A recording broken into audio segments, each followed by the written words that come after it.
আসসালামু আলাইকুম রহমতুল্লাহি ওয়া বারাকাতুহু। সুপ্রিয় দর্শকবৃন্দ, এই মুহূর্তে আমি উপস্থিত হয়েছি নারায়ণগঞ্জের শীতলক্ষ্যা নদীর পাশে। শীতলক্ষ্যা নদী পরিচিত নয় এমন আমাদের ভেতরে খুব কমই আছে।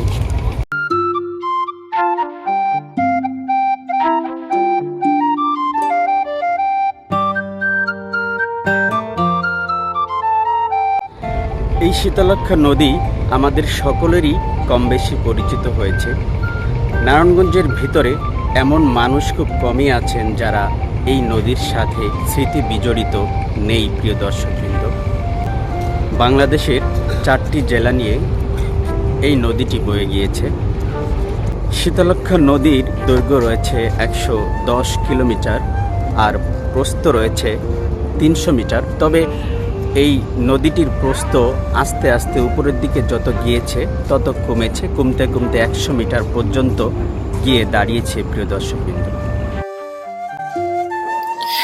এই নদীর পাশে তৈরি হয়েছে অসংখ্য শিল্প কলকারখানা, যা দিয়ে এখানে বাংলাদেশের অনেক উন্নতি সাধন হয়েছে।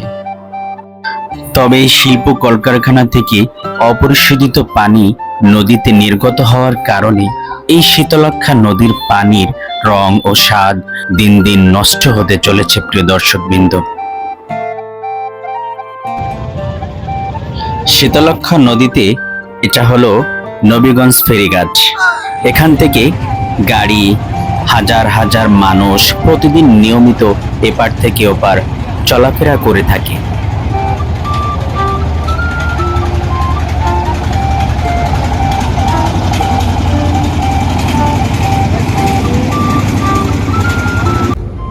পুরনো ইতিহাস উল্লেখ করলে এই শীতলক্ষ্যা নদীর পানি অনেক স্বচ্ছ এবং শীতল এবং সুস্বাদু ছিল।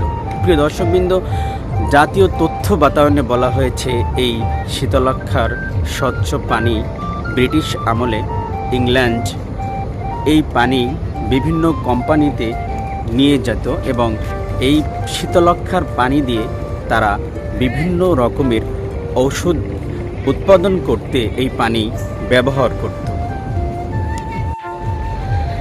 শীতলক্ষ্যায় স্মৃতি বিজড়িত রয়েছে অনেকের মধ্যে। আর এখানে পড়ন্ত বিকেলে অনেক ধরনের দর্শক বা পর্যটকরা এখানে এসে থাকেন একটু নদীর পাড়ে এই পড়ন্ত বিকেলে হালকা বাতাসে ঘুরে বেড়ানোর জন্য।